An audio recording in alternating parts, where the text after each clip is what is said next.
Γεια σας και καλώς ήρθατε στο ερασιτεχνικό εργαστήριο του Στράμπο. Σήμερα το πρόγραμμα περιλαμβάνει μία αρχική ξενάγηση, μία πρώτη ξενάγηση σε ένα νέο αποκτηθέν εργαλείο που στολίζει πλέον το εργαστήριό μου και πρόκειται για αυτό εδώ το φρεζοδράπανο.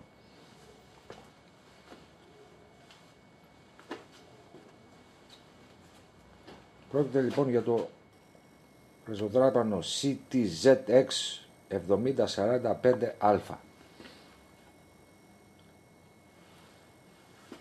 της εταιρείας Vermac, μιας εταιρείας που κάποτε ήταν ή ακόμα μπορεί να είναι ταϊβανέζικη, αλλά επειδή ξυπνήσανε και αυτοί, κατασκευάζεται και αυτό βέβαια που αλλού στην Άπο Ανατολή, συγκεκριμένα στην Κίνα.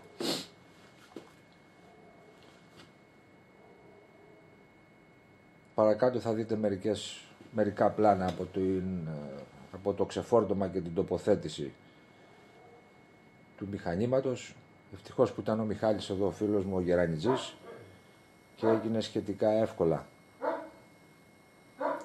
Χάρη σε αυτόν η μεταφορά και η τοποθέτηση, μια και πρόκειται για ένα μηχάνημα γύρω στα 600 κιλά. Συσκευασία έξω έγραφε 650 μαζί με τα ξύλα και τους τάκους που είχε μέσα. Λοιπόν, είναι το μηχάνημα όπως το βλέπετε τώρα, όσο μπορώ να κρατήσω σταθερό το χέρι μου. Ακόμα δεν έχει πακτωθεί, είναι πρόχειρα τοποθετημένο απάνω στο έδαφος. Γι' αυτό το μόνο που έχω προχωρήσει είναι στην ηλεκτρική εγκατάσταση, στη σύνδεση και τίποτα άλλο. Το μηχάνημα συνοδευόταν από αυτό εδώ το ξύλινο για καυσόξυλα κουτί,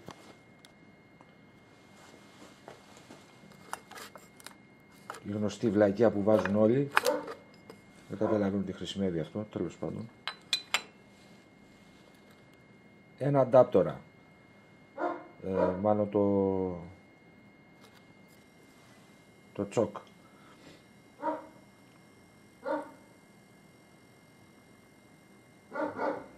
για τα τρυπάνια, 2-3 αντάπτορες εδώ από κόνο Morse 4 σε Morse 3 και από Morse 3 σε Morse 2, αν δεν κάνω λάθος. Ένα κλειδί 24-22, άγνωστο για ποιο λόγο το έχουμε βάλει εδώ.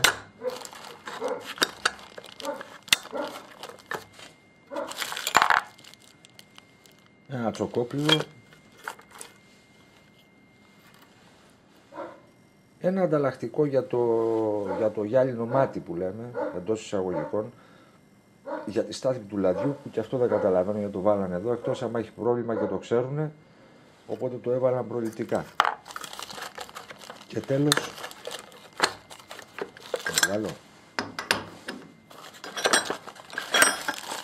αυτή είναι εδώ τη σφίνα, η οποία χρησιμεύει για να απελευθερώνει μία ντίζα από ένα περίεργο σύστημα αφρικάνικο που έχει, για να δένεται απάνω ο αντάπτορας που παίρνει τα τσιμπίδια. Εκτός από αυτά λοιπόν, να και μια μικρή κασετίνα με τον αντάπτορα που λέγαμε εδώ, κόνος Morse 4 και μια σειρά από τσιμπίδια college από το 4 μέχρι το, πόσο είναι αυτό, 16, κάτι τέτοιο, 14-16 πρέπει να είναι, με ένα κλειδί που μπαίνει εδώ. Ακόμα δεν τα έχω βγάλει από τη συσκευασία. Για πάμε παρακάτω. Λοιπόν, να ξεκινήσουμε από την κεφαλή. 2 μοχλοί high-low, 1, 2, 3. Παρακάτω. Το πινακάκι με τις ταχύτητες. παγώστε λίγο τις εικόνες σας. Από 75 γράφει εδώ μέχρι 3200. Ακόμα δεν το έχω διαπιστώσει. Ένας χειρομοχλός για μικρομετρικές ρυθμίσεις για το πάνω κάτω. Αυτό εδώ που έμεινε μόνο και μόνο για τις ανάγκες της φωτογράφησης και είναι το πρώτο πράγμα που θα αφαιρέσω, ένα προστατευτικό για τα κρέσια που έχει και που η λειτουργία του έχει πάνω και ένα διακόπτη, ο οποίος κόβει τελείως το ρεύμα όταν ανοιχτεί. Και είναι το πρώτο πράγμα που θα κάνω μόλις τελειώσει αυτή η κινηματογράφηση. Εδώ, πίνακας ελέγχου. Έτσι θυμίζει και ψεύτο CNC. Στηρίζεται απάνω σε αυτήν εδώ τη βάση, απάνω στο μηχάνημα και μπορεί να περιστραφεί. Κουμπιά για το ρεύμα, δεξιά περιστροφή, αριστερά περιστροφή, το stop, το γνωστό μανιτάρι, το κουμπί κινδύνου, αντλία σαπουναλαίου. Αυτό εδώ που γράφει up down είναι για την κίνηση της κεφαλής πάνω και κάτω, το οποίο θα το δείξω αργότερα σε λειτουργία. Και εδώ πέρα ένας διακόπτης, τρυπάνισμα, φρεζάρισμα, στη μέση το stop και από εδώ το tap που λέει είναι για τη λειτουργία του ελαουζιέρας, για σπυρώματα. Ακόμα δεν το έχω δοκιμάσει. Ένα φως αλογόνου. Εδώ.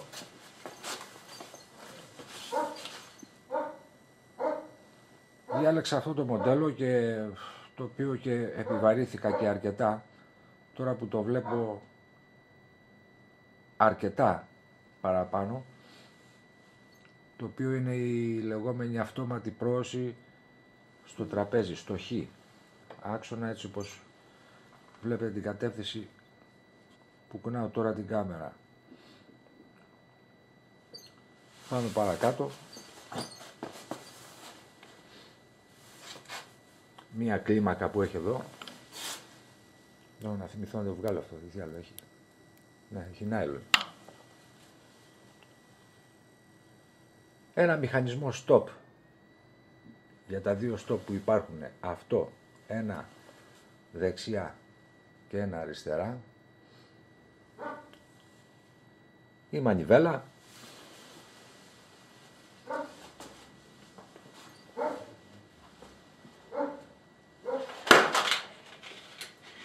Το μηχάνημα διαθέτει δύο μοτέρ. Το κυρίως μοτέρ, αυτό το μπλε που βλέπετε εδώ, τριφασικό. Ακόμα ένα σημείο που δεν καταλαβαίνω γιατί το φτιάχνουν τριφασικό. Προφανώς επειδή ίσως το προορίζουν και για λίγο βιομηχανική, επαγγελματική χρήση. Τι να πω. Ενώ πιστεύω ότι θα μπορούσε κάλλιστα να ήταν μονοφασικό. Μια και δεν πρόκειται για κάτι ιδιαίτερο, δεν είναι ένα πολύ δυνατό μοτέρ, είναι από ό,τι γράφει εδώ πέρα το ταμπελάκι του, αν μπορεί να εστιάσει, 1,5 άλογο. Κάτι λιγότερο από τυχιοτόρνος. Το δεύτερο μοτέρ, πολύ μικρότερο από ό,τι βλέπετε εδώ, είναι για την κίνηση πάνω κάτω του ζήτα του άξονα, της κεφαλής. Ο οποίος εδώ να πω ότι ήταν από τα σημαντικά σημεία που με αποφάσισε να κάνω αυτή την αγορά, ότι κινείται πάνω σε πρισματικές γλίστρες. Δεν ξέρω αν φαίνεται καλά στο βίντεο. Ρυθμιζόμενη κεφαλή, στην προκειμένη περίπτωση είναι στο 0. Θα πρέπει να εξεταστεί και αυτό ως προς την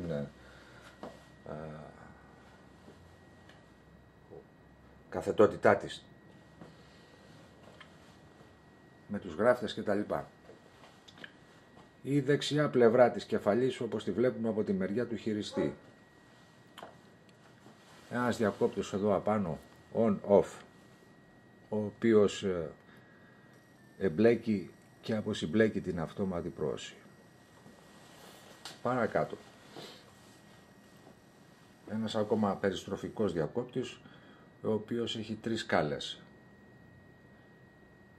με βήματα 0,10, 0,18 και 0,26 και αφορά στην πρόωση την αυτόματη της ατράχτου. Και στο τέλος αυτός εδώ ο χειρομοχλός,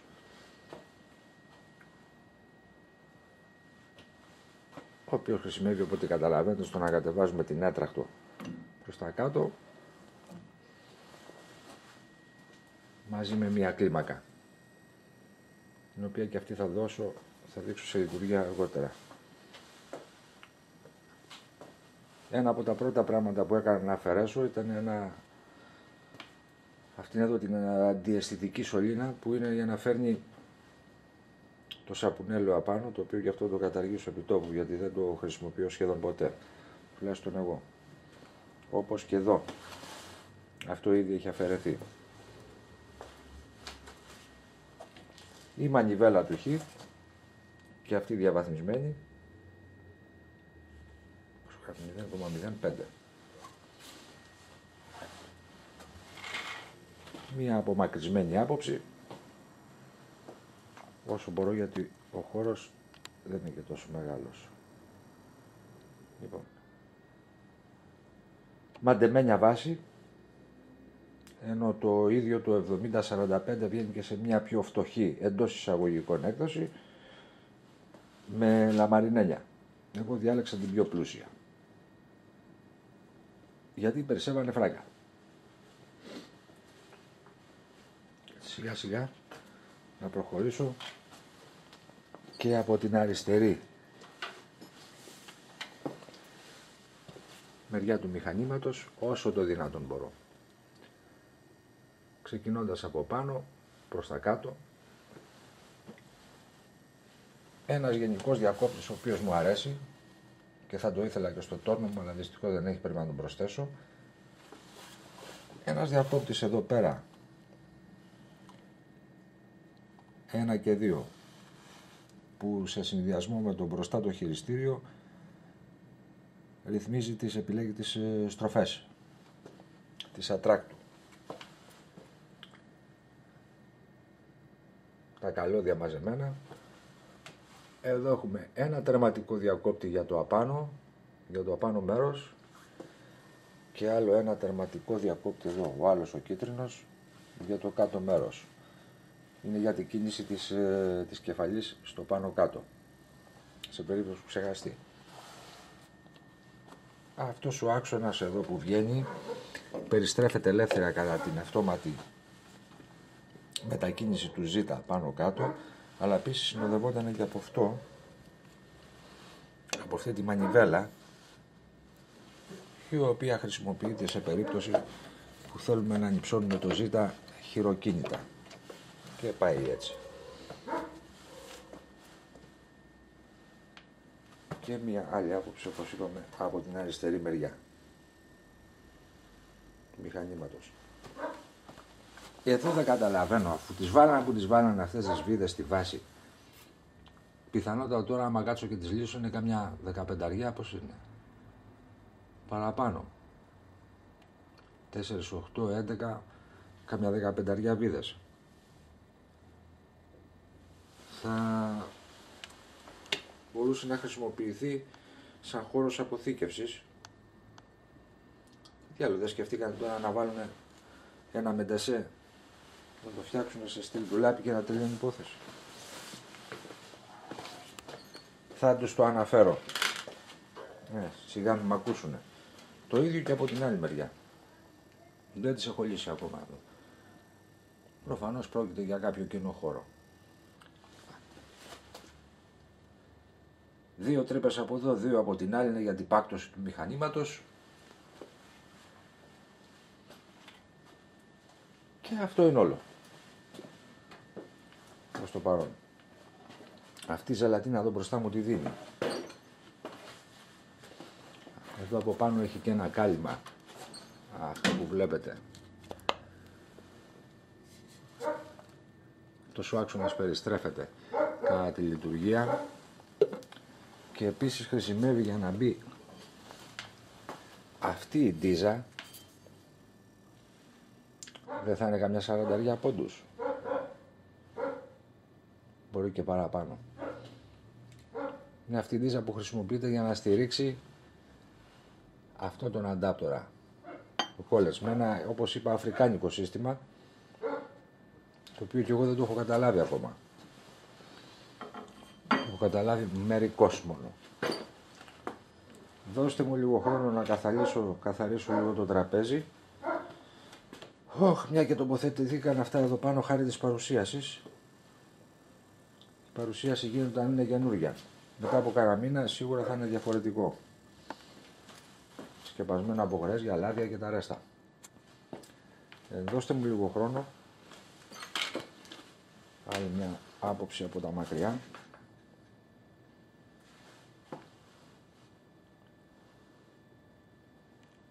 Να βάλω ρεύμα και να το βάλω μπροστά. Είμαι έτοιμος για να συνεχίσω την παρουσίαση. Είμαι στο ρεύμα.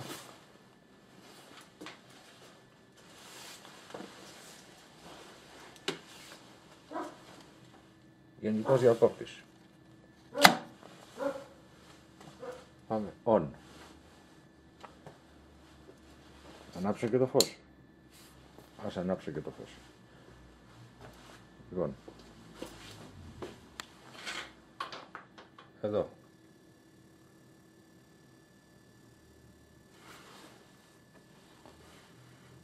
Να διαλέξω μια ταχύτητα την πιο χαμηλή.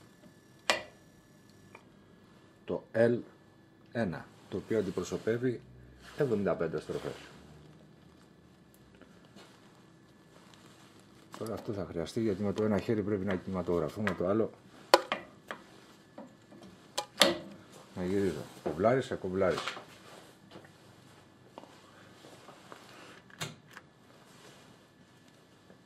Ρεύμα. Right.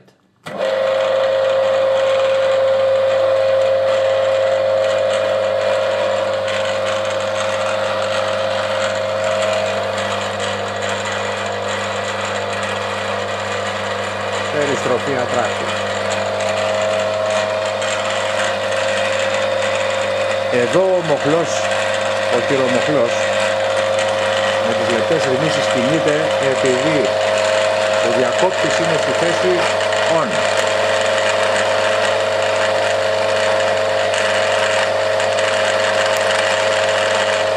Εγώ θα βάζω να κινείται γιατί είναι στη θέση off.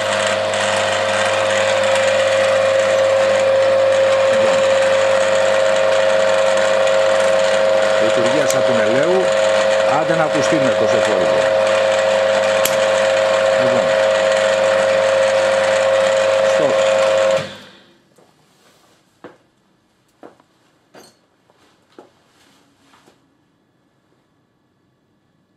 Μια παρένθεση από τις πολλές που ίσως ακολουθήσουν αυτή την παρουσίαση είναι ότι ήδη είχα διαβάσει στο μηχάνημα, στο ίντερνετ για το θόρυβο που έχει η κεφαλιά από άλλους χρήστες, κυρίως Αμερικανούς, και είναι κάτι το οποίο το διαπιστώνω και εγώ. Τώρα ίσως επειδή δεν έχουν στρώσει τα γρανάζια, τι να πω, επίσης και το μοτέρ θα το περίμενα να είναι λίγο πιο αθόρυβο.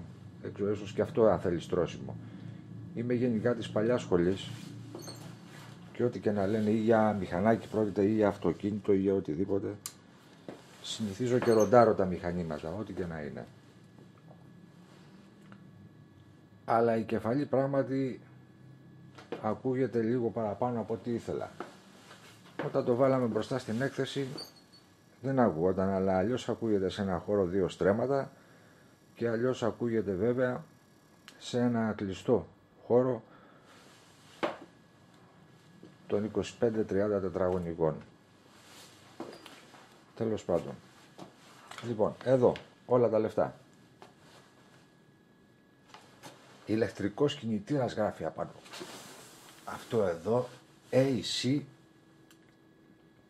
εναλλασσόμενο δηλαδή 110 βολτ 90 βατ. Το έχουν κάνει για τους Αμερικανούς. Αφού δουλεύει με 220 εδώ είναι 220 λοιπόν. Για πάμε να το δούμε χωρίς τη λειτουργία του μοτέρ, να μην μας ζαλίζει κιόλας. Λοιπόν, κίνηση προς τα δεξιά όπως το βλέπετε στις οθόνες σας.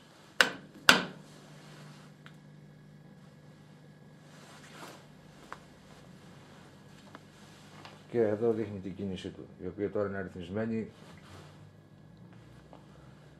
στο πολύ πολύ σιγανό.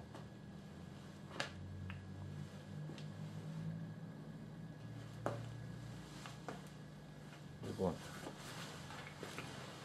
πάμε λίγο πιο γρήγορα. Ποτεσιόμετρο έχει εδώ με κάτι κλίμακες απάνω. Θα τα βρω στην πορεία.